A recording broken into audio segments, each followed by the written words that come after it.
ನಗರದಲ್ಲಿ ಸಮರ್ಪಕ ನೀರು ಪೂರೈಸದೆ ಜನತೆಗೆ 24/7 ಯೋಜನೆಯನ್ನ ಸರಬರಾಜು ಮಾಡ್ತಾ ಇರುವ ಜಲಮಂಡಳಿ ಮತ್ತು ನಗರ ಪಾಲಿಕೆ ಮೋಸ ಮಾಡ್ತಾ ಇದ್ದು ಇನ್ನು ಕಲುಷಿತ ಆಗಿರುವ ನೀರನ್ನ ಪೂರೈಸ್ತಾ ಇದೆ ಎಂದು ಜೈ ಕರ್ನಾಟಕ ಜನಪರ ವೇದಿಕೆ ಅಧ್ಯಕ್ಷ ಬಿಎ ಸುರೇಶ್ ಶೆಟ್ಟಿ ಇಂದು ಜಿಲ್ಲಾಧಿಕಾರಿಗಳಿಗೆ ಮನವಿಯನ್ನ ಸಲ್ಲಿಸಿದೆ.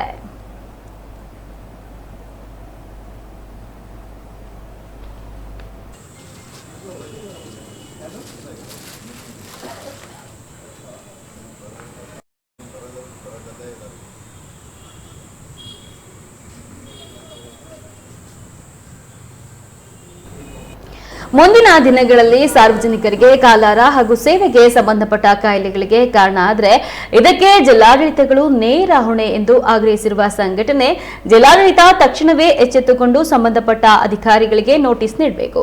ನೀರು ಶುದ್ಧೀಕರಣಕ್ಕೆ ಮುಖ್ಯವಾಗಿ ಬಳಸುವ ಅಲಂಕಾರ ಇದೆಯಾ, ಅದನ್ನು ಮತ್ತು ನೀರನ್ನು ಶುದ್ಧಗೊಳಿಸುವ ಇದರ ಉಪಯೋಗ ನೀಡುತ್ತಾ ಇದೆಯಾ ಎಂದು ಪರೀಕ್ಷೆ ಮಾಡಬೇಕು ಎಂದು ಸಂಘಟನೆ ಪಟ್ಟು ಹಿಡಿದಿದೆ. ಅಶುದ್ಧ ನೀರು ಸರಬರಾಜು ಮಾಡುತ್ತಿರುವ ಭ್ರಷ್ಟ ಅಧಿಕಾರಿಗಳಿಗೆ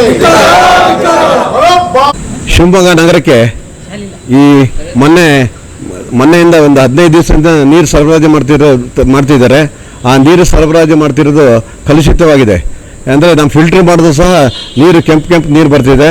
ಇದು ಮುಖ್ಯ ಕಾರಣ ಅಂದರೆ ಜಲಮಂಡಳಿಯವರು ಇದನ್ನು ಈ ಏನು ನೀರು ಸಪ್ಲೈ ಮಾಡ್ತಾರೆ ಅದಕ್ಕೆ ಕಾಲಮ್ ಮತ್ತು ಅಂತ ಐಡನ್ ಮತ್ತು ಕ್ಲೋರಿನ್ ಬಳಸಿ ಅದನ್ನು ಶುದ್ಧ ಮಾಡಿ ನಂತರದಲ್ಲಿ ಶಿವಮೊಗ್ಗ ನಗರದ ಜನರಿಗೆ ಕೊಡಬೇಕು.